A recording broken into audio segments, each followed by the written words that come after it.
Hello everyone, I welcome you all at Adhishthan एस में आपका स्वागत है। So this is class for 1.5 year current affairs guys. और 1.5 ईयर करंट अफेयर्स के अंदर this is lecture number 63। Lecture number 63 के अंदर हम कुछ इंपॉर्टेंट टॉपिक्स पढ़ेंगे that is important for the prelims 2025, right. चलिए let's start the class, but before start I want to let you know that हमने एक बहुत बढ़िया कोर्स लॉन्च करने वाले हैं फिलोसफी ऑप्शनल का। This course is going to start from the 15 June 2025। और इस कोर्स के अंदर आपको वो सब चीज़ें मिलेगी जो कि आपको एक ऑप्शनल सब्जेक्ट के लिए रिक्वायर्ड है। बच्चों बिल्कुल ध्यान से समझिए इस बात को कि optional subject play very very important role. ये आपके एक तरह से 500 मार्क्स का पेपर है, ठीक है। 500 मार्क्स बहुत होते हैं। इसके अंदर से अगर आप 250 प्लस मार्क्स लिया है, ठीक है, मतलब 250 से तो ज़्यादा ही आपको लाने पड़ेंगे। 280 के आसपास अगर आप मार्क्स लिए हैं तो आपका मेंस के अंदर सिलेक्शन होने का जो चांसेस है वो बहुत ज़्यादा बढ़ जाते हैं, ठीक है। 280 प्लस अगर आप मार्क्स ले आते हैं इसके अंदर तो, राइट। और फिलोसफी ऑप्शनल एक ऐसा सब्जेक्ट है जो आपको 280 मार्क्स दिला सकता है। और ज़्यादा इसके अंदर आपको पढ़ना भी नहीं है, राइट। इसके अंदर सिर्फ 90 डेज की क्लास के अंदर, क्योंकि ये सब्जेक्ट बहुत छोटा है, ठीक है, ये एक स्टैटिक सब्जेक्ट है। इस सब्जेक्ट के नेचर के बारे में मैं आपको बताऊंगा, राइट, है ना। तो ये जो है सब्जेक्ट, इसको अपन 90 डेज के अंदर कंप्लीट कर सकते हैं। इस सब्जेक्ट के अंदर 90 डेज मतलब मैं आपको बता रहा हूँ कंप्लीट आंसर राइटिंग प्रोग्राम इसके अंदर मिलाकर 90 डेज में हम कर सकते हैं। इसके अंदर एक तरह से बहुत स्पेशल आंसर राइटिंग प्रोग्राम हमने बनाया है, जिसके अंदर बुकलेट प्रोग्राम है, जिसके अंदर डेली आंसर राइटिंग हम करवाएंगे, ठीक है। वीकली टेस्ट है इसके अंदर, राइट। वीकली टेस्ट के साथ साथ ऑल इंडिया टेस्ट सीरीज भी है, राइट। ये आपको एक कंप्लीट सॉल्यूशन प्रोवाइड कर रहा है फिलोसॉफी का, राइट। तो ऑप्शनल सब्जेक्ट के अंदर सबसे इंपॉर्टेंट ये देखा जाता है कि एक टीचर ऐसा हो जो कि आपके साथ हमेशा रहे, ठीक है, और पूरा आंसर राइटिंग प्रोग्राम आपको उसके अंदर कराए, राइट। और टाइम बाउंड मैनर के अंदर आपका सिलेबस कंप्लीट करवा दे, राइट। तो हम जब फिलोसफी ऑप्शनल स्टार्ट करेंगे तो इसकी दो क्लासेस रखेंगे, एक सुबह और एक शाम। और जल्दी से जल्दी इसको कंप्लीट कराने की आपकी कोशिश करेंगे, ठीक है। और इसके अंदर आंसर राइटिंग भी कराएंगे, कंप्लीट डायमेंशन के अंदर आपका ऑप्शनल कोर्स करवाया जाएगा, राइट। हम क्वालिटी के साथ कभी कॉम्प्रोमाइज़ नहीं करते बच्चों। और अभी तक आपने कोई भी हमारा कोर्स देखा हो, इकोनॉमिक्स का, एनवायरनमेंट का, एथिक्स का, ये तीन कोर्सेज हमने इस साल बनाए हैं, राइट।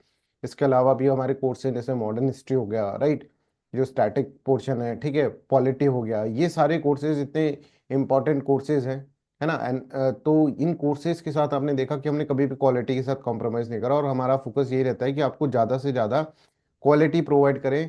और ऑप्शनल सब्जेक्ट के अंदर तो quality is very very important, right. तो अभी हम 30% ऑफ इसके अंदर कर रहे हैं, राइट। अगर आप जनवरी 31 से पहले अगर ये फिलोसफी ऑप्शनल कोर्स लेते हैं तो आपको 30% ऑफ यहाँ पर मिलेगा, राइट। चलिए let's start with the first thing first. पहली जो चीज़ है that is home voting. Home voting मतलब घर में बैठे हो आराम से और बैठे बैठे तुम्हारी वोटिंग हो जाए, ठीक है, right. That is known age home voting. अब देखो, इलेक्शन कमीशन ऑफ इंडिया ने पहली बार होम वोटिंग वाला सिस्टम स्टार्ट करा है। क्या बात है सर, मतलब सर हमको तो बहुत जोर आता है इलेक्शन वाले डे, तो हम और सुस्त रहते हैं, ठीक है, छुट्टी है। और छुट्टी के दिन हम तो रजाई में सोते रहे बस, ठीक है। इस तरह से हमको लगता है, राइट, बेड पे ही सोते रहे हम, ये हमको इसके अंदर लगता है। बट अब इलेक्शन कमीशन ने एक बहुत अच्छी चीज कर दी है, राइट। क्या चीज कर दी है कि घर पे आएंगे इलेक्शन कमीशन वाले और आपसे वोटिंग करवा लेंगे, राइट। सर क्या बात कर रहे हैं, हाँ, पर उसके लिए आपको डिसेबल होना पड़ेगा पहले, राइट। 40% डिसेबिलिटी अगर किसी की है, फिजिकल डिसेबिलिटी किसी की है, तो वो होम वोटिंग का फायदा, होम वोटिंग उसके अंदर वो कर सकते हैं, राइट। होम वोटिंग का मतलब क्या है? होम वोटिंग का मतलब ये है कि वहां से इलेक्शन कमीशन का स्टाफ आएगा, पूरा पूरा मशीन लेकर आएगा और आपसे यहाँ पर वोटिंग कराया जाएगा, राइट। तो I hope this is clear to everyone. यहाँ तक समझ में आ रहा है? बैलेट वोटिंग इसके अंदर होगी पूरी, राइट। और दूसरा कंडीशन ये है, एक तो कंडीशन ये है कि 40% फिजिकली डिसेबल होना चाहिए वो पर्सन, ठीक है। और दूसरा ये होना है कि वो 85 ईयर से अबव हो उसकी एज। तो पहले या तो आप 85 ईयर से अबव बनो, ठीक है, बट ये आप बन नहीं सकते। 40% डिसेबिलिटी, ये वाला 40% डिसेबिलिटी वाला क्राइटेरिया फॉलो करना पड़ेगा, तभी जाकर होम वोटिंग फैसिलिटी प्रोवाइड की जाएगी, राइट। तो यहाँ पर देखिए, election commission of India first time provide facilities of home voting in 2024 election. The step is in line with the election commission motto, no voter is left behind. कोई भी voter, अगर मान लीजिए कोई फिजिकली डिसेबल्ड है, तो उस disability के कारण वो अपना वोट नहीं दे पा रहा है, तो दैट इज नॉट राइट। तो इलेक्शन कमीशन कह रहा है कि भाई कोई भी वोटर जो है वो पीछे नहीं रहना चाहिए। तो हम अगर 85 ईयर से बड़े हैं, कोई बुजुर्ग आदमी है, वो नहीं आ पा रहे हैं वोटिंग के अंदर, तो हम जाएंगे उनके घर पर और वोटिंग करवा के उनके लिए लाएंगे, राइट। तो under this the voting from the home takes place through the postal ballot, ठीक है, with involvement of full contingent of polling staff, ठीक है, एंड सिक्योरिटी पर्सनल होंगे, with secrecy of the voting diligently maintain. Beneficiaries आप देख सकते हैं, physically disadvantage, जो फिजिकली जो चैलेंज्ड पर्सन है, जिसके अंदर 40% बेंचमार्क हो रहा है फिजिकल डिसेबिलिटी का, राइट, या फिर senior citizen aged above the 85 years, तो ये पूछा जा सकता है प्रीलिम्स एग्जामिनेशन के अंदर आपके। Next is very important, doctrine of coverage coverture, ठीक है। डॉक्ट्रिन ऑफ कवर्चर क्या है ये अपन इसके अंदर समझते हैं, राइट। तो डॉक्ट्रिन ऑफ कवर्चर समझने से पहले आपको एक हमारा लॉ समझना पड़ेगा, ठीक है। हमारे देश के अंदर कानून जो है, ठीक है, वो रेप रेप के अगेंस्ट में काफ़ी सेक्शंस है हमारे देश के अंदर, ठीक है। बट मान लीजिए एक शादीशुदा कपल है, राइट, और शादीशुदा कपल के अंदर wife is not ready to go for the physical relation और हस्बैंड उसको फोर्स करता है, तो इसको रेप नहीं माना जाता। मतलब मैरिज के बाद मैरिटल रेप को नहीं माना जाता है। मैरिटल रेप एक तरह से हमारे लॉ के अंदर एक्सेप्शन है, ठीक है। तो I hope this is clear to everyone. तो यहाँ पर देखो, डॉक्ट्रिन ऑफ कवर्चर को समझने के लिए पहले यहाँ पर आप समझिए, M R is found is in exceptions to of section 375। Section 375 rape से रिलेटेड सेक्शन है, ठीक है। इसके अंदर एक एक्सेप्शन दे रखा है, that is marital rape exceptions, ठीक है। तो मतलब according this provision is sexual intercourse और sexual act by the man with his wife do not constitute rape, उसको रेप नहीं माना जाएगा if the wife is above 18 year of age. अगर 18 साल से ज़्यादा उम्र की वाइफ है और एक हस्बैंड रिलेशनशिप एस्टेब्लिश करना चाह रहे हैं, सेक्सुअल रिलेशनशिप वाइफ के साथ, और wife is not ready for that, तो उसको रेप नहीं माना जाएगा, राइट। ऐसा हमारे भारत के कानून के अंदर यहाँ पर दे रखा है। और इसके पीछे जो डॉक्ट्रिन बताई जाती है वो है डॉक्ट्रिन ऑफ कवर्चर, ठीक है। डॉक्ट्रिन ऑफ कवर्चर क्या है ये अपन इसके अंदर अंडरस्टैंड करेंगे। तो देखो, अभी डॉक्ट्रिन ऑफ कवर्चर इसलिए न्यूज़ में है बिकॉज इसके बारे में डिस्कशन हो रहा है अभी, राइट। क्यों डिस्कशन हो रहा है? बिकॉज ये जो मैरिटल रेप एक्सेप्शन है, इसको बोला जा रहा है कि ये फंडामेंटल राइट का एक तरह से वॉलेशन है, ठीक है। इसको चैलेंज किया जा रहा है। और एक बैच जो है सीजीआई चंद्रचूड़, जो कि जो एक्स सीजीआई थे चंद्रचूड़, उनकी एक बेंच बन भी गई थी यहाँ पर, ठीक है, जो कि इसकी कॉन्स्टिट्यूशनल वैलिडिटी, इसके एक्सेप्शन की कॉन्स्टिट्यूशनल वैलिडिटी देख रही है, right. The doctrine formed the basis for the original marital rape exception in the British common law. British common law के अंदर ये जो डॉक्ट्रिन थी, ठीक है, डॉक्ट्रिन ऑफ कवर्चर, ठीक है, ये एक मेन डॉक्ट्रिन है जिसके कारण जो marital rape exception is there in the law. तो ये क्या है भाई? ये डॉक्ट्रिन ऑफ कवर्चर क्या बोलती है? डॉक्ट्रिन ऑफ कवर्चर ऐसे बोलती है कि मान लीजिए एक हस्बैंड है और एक वाइफ है ना, मतलब एक ये इनकी जब भी शादी होगी ना, तो वाइफ की आइडेंटिटी जो होगी that is equivalent to husband identity, ठीक है। मतलब वाइफ की खुद की कोई आइडेंटिटी नहीं होगी, राइट। वाइफ की जो लीगल आइडेंटिटी होगी वो उसकी हस्बैंड की आइडेंटिटी होगी, ठीक है। I hope this is clear to everyone. तो डॉक्ट्रिन ऑफ कवर्चर इस तरह से बोलती है, was a legal principle in the common law, ठीक है। ब्रिटिशर्स वाला कॉमन लॉ जो था उसके अंदर लीगल प्रिंसिपल था ये, exceptionally in the past which said that married women's legal right and responsibility was covered by her husband. उसकी लीगल राइट, उसकी लीगल रेस्पॉन्सिबिलिटी जो होगी वो उसके हस्बैंड के द्वारा कवर की जाएगी। This means that once a women got married, एक बार वीमेन मैरिड हो जाती है, her legal identity was considered to be merged with her husband's identity. उसकी लीगल आइडेंटिटी मतलब उसके हस्बैंड की लीगल आइडेंटिटी, उसकी कोई फिर लीगल आइडेंटिटी नहीं रहेगी। उसकी लीगल आइडेंटिटी जो है उसके हस्बैंड की आइडेंटिटी से मर्ज कर गई है, ऐसा मान के। कवर्चर, कवर्चर का मतलब जो हस्बैंड जो होगा वो उसकी कवर करेगा लीगल राइट्स को, लीगल रेस्पॉन्सिबिलिटी को। आई होप दिस इज क्लियर। तो हाईली डिस्क्रिमिनेटरी, ठीक है, आप देखेंगे पैट्रियार्कल माइंडसेट से बनाई हुई एक तरह से डॉक्ट्रिन है, राइट। तो यहाँ पर देखो, a married woman could not own property in her own name. इसका मतलब क्या है कि प्रॉपर्टी अपने नाम पर नहीं होती, क्योंकि उसकी कोई लीगल राइट नहीं है उसके पास। उसका लीगल राइट मतलब उसके हस्बैंड का legal right. It was own by her husband, she could not enter into the contracts और sue in the court without her husband's approval. जब तक उसके हस्बैंड अप्रूवल नहीं देंगे, जब तक वो कोई भी कॉन्ट्रैक्ट में नहीं आ सकती। एनी अर्निंग, क्योंकि उसका कोई भी लीगल राइट नहीं है, मतलब जब उसका हस्बैंड परमिशन देगा तभी जाके कोई कॉन्ट्रैक्ट में आएगी वो। Any earning she made belong to her husband only, right. ऐसा पहले ब्रिटिशर्स का जो कॉमन लॉ था उसके अंदर ये वाली चीजें थी, राइट। और इसी डॉक्ट्रिन से मैरिटल रेप एक्सेप्शन वाला कॉन्सेप्ट आया है। इस तरह से डिस्कशन जब हो रहा है तो उसके अंदर बात करी जा रही है। I hope this is clear to everyone, सबको समझ में आ रहा है, ठीक है। तो नेक्स्ट अपन पढ़ते हैं contempt of court. Contempt of court क्या है ये अपन इसके अंदर समझते हैं। देखिए अभी Jharkhand government has filed a contempt petition against the centre aliasing delay in the appointment of the chief justice of the high court. Jharkhand की गवर्नमेंट ने कहा है कि देखो एक कंटेम्प्ट पिटीशन फाइल करी गई है सेंटर के अगेंस्ट में, और कहा गया है कि देखिए अभी भी chief justice of high court जो है उसका अपॉइंटमेंट नहीं हो रहा है, राइट। तो क्या है ये पूरा केस, ये अपन इसके अंदर समझते हैं। कंटेम्प्ट ऑफ कोर्ट क्या होता है ये अपन इसके अंदर समझते हैं, राइट। देखिए सुप्रीम कोर्ट के कॉलेजियम ने ये बोला था, ठीक है, सुप्रीम कोर्ट के कॉलेजियम ने इस तरह से बोला था कि भाई देखिए कि आप जल्दी से जल्दी जो भी हाई कोर्ट्स हैं उनके चीफ जस्टिस का अपॉइंटमेंट करें, ठीक है। बट अभी तक यहाँ पर अपॉइंटमेंट हुआ नहीं है, तो झारखंड गवर्नमेंट कह रही है कि this is a contempt of court, और उसके लिए वो करेंगी, फाइल करेंगी contempt petition against the centre. Centre ने अभी तक क्या है, high court chief justice of high court का क्या है, अभी तक अपॉइंटमेंट करा नहीं है, राइट। तो कंटेम्प्ट ऑफ कोर्ट क्या होता है ये अपन इसके अंदर समझ लेते हैं, मतलब हमारा टॉपिक जो हमको समझना है that is contempt of court. तो let's understand what is contempt of court. Contempt of court को समझने से पहले अपन आर्टिकल 129 ऑफ द कॉन्स्टिट्यूशन समझते हैं, ठीक है। इसके अंदर से कंटेम्प्ट ऑफ कोर्ट वाला कॉन्सेप्ट यहाँ पर निकल कर आता है। तो आर्टिकल 129 ऑफ द कॉन्स्टिट्यूशन इस तरह से बोलता है कि सुप्रीम कोर्ट जो है ना that is a court of law. ये समझो, सुप्रीम कोर्ट क्या है, कोर्ट ऑफ लॉ है, कोर्ट ऑफ रिकॉर्ड है, सॉरी, कोर्ट ऑफ रिकॉर्ड। मतलब सुप्रीम कोर्ट ने एक बार कुछ कह डाला तो वो सबके लिए मान्य होगा, ठीक है, वो रिकॉर्ड में आ जाएगा, और वो सभी कोर्ट उसका पालन करेंगे, राइट। अगर कोई पालन नहीं करता है तो सुप्रीम कोर्ट कहेगा भाई सभी को उसका पालन करना पड़ेगा, राइट। सभी कोर्ट्स को उसके अंदर डिक्री बन जाएगी कोर्ट्स की, ठीक है, कोर्ट ऑफ रिकॉर्ड है, तो उसको वो रिकॉर्ड में चला गया तो सब कोर्ट को अपने जजमेंट में उसकी बात माननी पड़ेगी, राइट। प्लस अगर उसने किसी को कुछ कहा है तो उसको लेजिस्लेचर्स को या एग्जीक्यूटिव को उसकी बात माननी पड़ेगी। अगर वो बात नहीं माने तो भाई ऐसा हो सकता है ना, मैं बोलूं मैं तो नहीं मान रहा, क्या कर लेगा। तो सुप्रीम कोर्ट कहता है कि सुप्रीम कोर्ट के पास पावर है, पावर ये है, पावर टू पनिश, पावर उसके पास ये है कि वो पनिश कर सकता है for the contempt of court, कि मैंने तुमको बोला और तुमने नहीं माना, तुम्हारी इतनी हिम्मत, मैं तुमको क्या कर सकता हूँ, मैं तुमको पनिश कर सकता हूँ, राइट। तो यहाँ पर ये समझो, supreme court shall be the court of record and shall have all the powers of such a court including the power to punish for contempt of itself. उसको कोई कंटेम्प्ट करे तो उसके अंदर क्या है, उसके पास पावर है कि वो उसको क्या कर सकता है, उसको पनिश कर सकता है सुप्रीम कोर्ट, राइट। तो देखो, judgment proceeding and the acts of the supreme courts are recorded for the perpetual memory and testimony.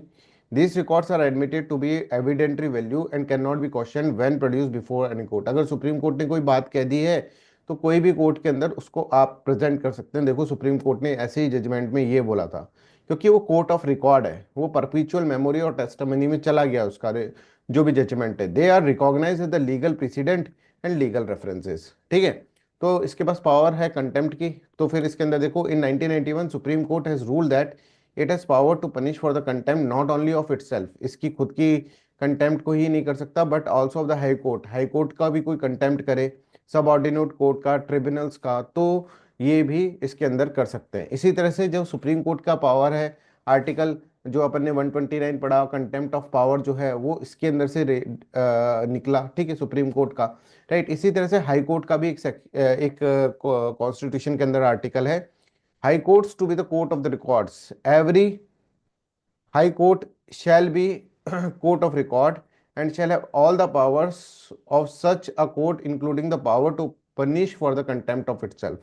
ठीक है, तो सभी हाई कोर्ट के अंदर अगर हम देखें, हाई कोर्ट भी कोर्ट ऑफ रिकॉर्ड है, और वो भी अगर उसका कोई कंटेम्प्ट करता है तो उसको भी, अगर आप कह सकते हैं कि उसको भी पावर है कि वो पनिश कर सकता है कंटेम्प्ट के लिए, ठीक है। I hope this is clear to everyone, यहाँ तक सबको क्लियर है। आगे बढ़े अब अपन। देखिए कंटेम्प्ट ऑफ कोर्ट का ये प्रोविजन है। अब 1971 में क्या हुआ, 1971 में एक एक्ट बना दिया पार्लियामेंट ने, ठीक है, और वो contempt of court act, right, ये पार्लियामेंट ने एक एक्ट बना दिया, ठीक है। एक कमेटी थी, Sanyal committee, H N Sanyal शायद, उस कमेटी की रिकमेंडेशन पर ये बनाया गया 1971 पे कंटेम्प्ट ऑफ कोर्ट एक्ट। और उस कंटेम्प्ट ऑफ कोर्ट एक्ट के अंदर बोला गया कि दो तरह के कंटेम्प्ट हो सकते हैं, राइट।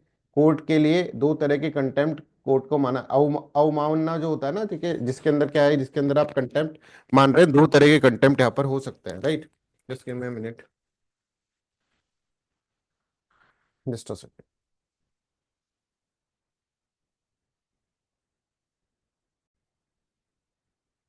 आई होप आवाज़ सही आ रही होगी आप लोगों को, है ना। मैंने अभी आवाज़ ही चेक कर रहा था कि ये सही आ रही है कि नहीं आ रही, राइट। मुझे तो सही लग रही है, अब पता नहीं आ रही कि क्या हो रहा है, क्योंकि यहाँ पर सिग्नल दिखा नहीं रहा है यहाँ पर, राइट। आई होप कि आवाज़ सही हो। चलो, तो high court to be the court of record, ये भी इसके अंदर बोला गया। तो आप यहाँ पर समझ रहे हैं कि यहाँ पर ये सारी चीजें आपको इसके अंदर समझ में आनी चाहिए, राइट।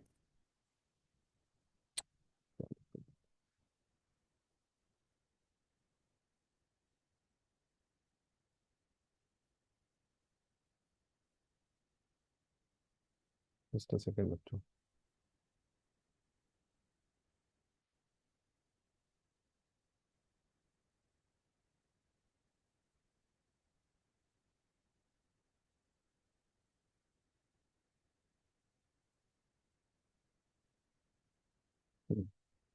ठीक है।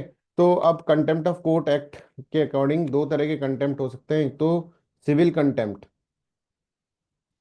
सिविल कंटेम्प्ट हो सकता है, ठीक है, और एक क्रिमिनल कंटेम्प्ट ऑफ कोर्ट। तो सिविल और क्रिमिनल कंटेम्प्ट ऑफ कोर्ट क्या होता है ये अपन इसके अंदर समझते हैं, ठीक है। सिविल कंटेम्प्ट का तो मतलब ये होगा बच्चों कि कोर्ट ने कुछ कहा, आपने उसको विलफुली डिसोबीडियंस कर दिया कि मैं नहीं मान रहा उसको, उसको सिविल कंटेम्प्ट बोले जाएंगे। क्रिमिनल कॉन्टेम्प्ट क्या होता है? क्रिमिनल कॉन्टेम्प्ट ये होता है कि भाई जाकर आपने कोर्ट को कहा कि कोर्ट कुछ नहीं होता, भारत का कोर्ट बिल्कुल फर्जी है, इस तरह का आपने कुछ बोला, तो that is known as what, scandalize करा आपने, उसके खिलाफ कोई षड्यंत्र रचा, उसको डिफेम करने की कोशिश करी आपने, तो that is known as criminal, ठीक है। या फिर आपने क्या करा, जज साहब जजमेंट दे रहे थे, जाके उनका मुंह बंद कर दिया, जज साहब ऑर्डर ऑर्डर करते रहे, अरे जजमेंट तो देने दे भाई। तो वो आपने क्या करा, एक तरह से प्रोसीडिंग के अंदर इंटरफेयर कर दिया, ठीक है। आपने एक तरह से प्रोसीडिंग के अंदर इंटरफेयर कर दिया, जुडिशियल प्रोसीडिंग के अंदर, या फिर कोर्ट में जाके गोली चला दी, ठीक है। तो that is known as criminal contempt, उसको क्रिमिनल कंटेम्प्ट बोला जाएगा। तो देखो, सिविल कंटेम्प्ट होता है, क्रिमिनल कंटेम्प्ट होता है। Civil contempt means wilful disobedience to any judgment, ठीक है। कोई भी जजमेंट है उसका विलफुल डिसोबीडियंस यहाँ पर करा गया है, राइट। रिट और अदर प्रोसेस की कोर्ट ने कुछ कहा और आपने माना नहीं, तो उसको सिविल कंटेम्प्ट में करा जाएगा। वहीं क्रिमिनल कंटेम्प्ट जो होता है means that publication of any matter और doing an act which scandalise और lower the court authority of court. जैसे आपने मान लीजिए कोई कोर्ट के बारे में लिख दिया, कोर्ट तो सारा क्या होता है, कोर्ट तो सारे हमारे बकवास है, राइट, इस तरह से आपने लिख दिया, तो that will be considered as कि आपने ऐसा कुछ पब्लिकेशन में लिखा है जिसके अंदर से कोर्ट जो हो रहा है उसकी अथॉरिटी जो हो रही है वो स्कैंडलाइज या फिर लोअर हो रही है, राइट। प्रीजुडाइसिस और interferes with the due course of judicial proceeding, judicial proceeding के ड्यू कोर्स के अंदर अगर आप एक तरह से बाधा डाल रहे हैं, इंटरफेयर कर रहे हैं और obstruct the administration of justice in any manner, ठीक है, तो उसको अपन क्या कहेंगे, उसको हम कंटेम्प्ट कहेंगे, और that will be known as criminal content, contempt, ठीक है, क्रिमिनल कॉन्टेम्प्ट कहा जाएगा उसको, ठीक है। तो कॉन्टेम्प्ट ऑफ कोर्ट के अंदर क्रिमिनल कॉन्टेम्प्ट को क्या होता है ये मैंने आपको इसके अंदर बता दिया, सिविल कॉन्टेम्प्ट क्या होता है ये अपन को बता दिया गया, राइट। अब next is heat dome. Heat dome कैसी सिचुएशन है, एक ज्योग्राफी का कॉन्सेप्ट है, मैं आपको इसको आसान भाषा के अंदर समझा देता हूँ। तो देखो अभी न्यूज के अंदर इसलिए है कि cities across the southern and the western state in the USA are facing heat waves due to weather phenomena known as heat dome. Heat dome के कारण यहाँ पर अगर आप देखेंगे हीट वेव्स को फेस कर रहे हैं यहाँ पर यूएसए की स्टेट्स, वेस्टर्न स्टेट्स जो है यूएसए के अंदर, राइट। तो हीट डोम क्या होता है ये अपन इसके अंदर समझते हैं। तो यहाँ पर देखो हीट डोम का ये एक वेदर फिनोमेना है where a rigid of ridge of high pressure get stuck in the atmosphere. देखो क्या होता है कि जैसे मान लो ये यहाँ से एयर जो है, ठीक है, यहाँ पे गर्मी हुई, ठीक है, धरती, राइट, यहाँ पे गर्मी हुई, यहाँ से एयर ऊपर गई, है ना, एयर गर्म होकर ऊपर गई, ऐसे जाती है एयर को। और ऊपर अगर मान लीजिए हाई प्रेशर है, किसी कारण से हाई प्रेशर यहाँ पर क्रिएट हो रखा है, तो ये एयर ऊपर नहीं जा पाएगी, ऊपर नहीं जा पाएगी, ये एयर नीचे ही रहेगी। अब इसके अंदर इस तरह से जैसे मान लीजिए कोई गर्म हवा ऊपर जा रही थी और आपने ऊपर से ढक्कन लगा दिया, अब ढक्कन लगा दिया तो गर्म हवा यहाँ पे ही रह जाएगी और यहाँ पे बहुत ज्यादा गर्मी कर देगी, ठीक है। तो कि ये ऊपर नहीं जा पा रही, ये ऊपर जाकर ठंडी हो जाती है हवा, पर इसको ऊपर जाने नहीं दे रहा बिकॉज यहाँ पर एक हाई प्रेशर क्रिएट हो गया बिकॉज ऑफ सम रीजन, ठीक है। तो इसके कारण ये जो सिचुएशन है इसको अपन हीट डोम बोलते हैं, ठीक है, this is known as heat dome. देखिए, it is a weather phenomena where a ridge of the high pressure get stuck in the atmosphere. It traps hot air that expand vertically. जो ऊपर जा रही थी वर्टिकली उसको क्या कर रहा है, ये एक तरह से ट्रैप कर ले रहा है into the atmosphere and high pressure pushes it towards the ground.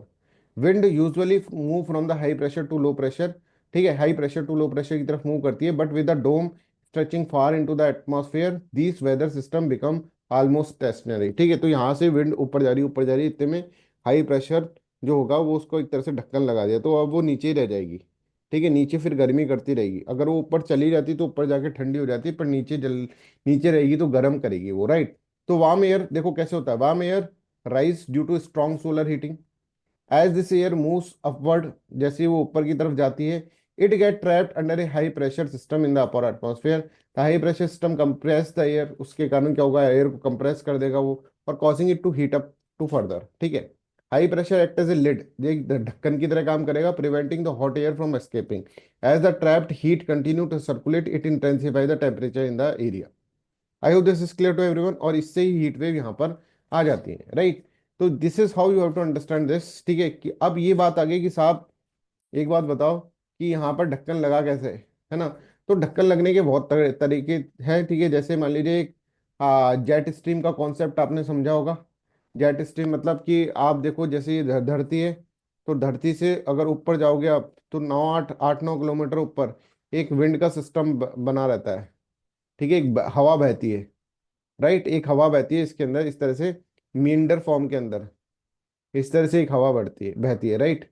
तो उसको जेट स्ट्रीम अपन बोलते हैं। ज्योग्राफी का बड़ा कॉन्सेप्ट है, इसके अंदर पूरी एक क्लास लगती है समझाने के लिए अंदर, राइट। और can be influence by the ocean temperature anomalies, ठीक है, जैसे एल नीनो का इफेक्ट हो सकता है, ठीक है। इस तरह की कंडीशंस के कारण हीट डोम हो जाता है, राइट। तो आप यहाँ पर देख सकते हैं यहाँ पर कि एयर ऊपर उठकर जा रही थी, पर एयर को कंप्रेस कर दिया, क्योंकि ऊपर से ये हाई प्रेशर क्रिएट हो रखा है। तो ये एयर ऊपर जाने की कोशिश करती है, इसको कहती है नहीं नहीं तो वापस नीचे जाओ, और नीचे जाकर ये पूरा का पूरा गर्म कर देती है, राइट। कुछ इस तरह से जो ऊपर जाने की कोशिश कर रही थी, इसको ये हाई प्रेशर कहेगा कि नीचे जा भाई, तो हाई प्रेशर के कारण ये नीचे चली जाती है, राइट। तो I hope this is clear to everyone, और this is all about today's class. आज की क्लास के लिए इतना ही। बच्चों please share this video widely, please please please share this video. हम आपके लिए मेहनत कर रहे हैं, आप हमारे लिए शेयर कर दो बस को, ठीक है, और दुनिया तक पहुंचा दो, राइट। जो भी यूपीएससी की प्रिपरेशन कर रहे हैं उसके लिए एक तरह से रामबाण है। तो आप ये मत सोचिएगा कि हम शेयर कर देंगे तो हमारा कंपटीशन, ठीक है, ऐसे फालतू की चीजें ना सोचकर आपको बस शेयर करना है इसको, और हम आपके लिए ऐसे वीडियो बनाते रहेंगे, right. So that's all for today's class, thank you so much, bye bye, take care.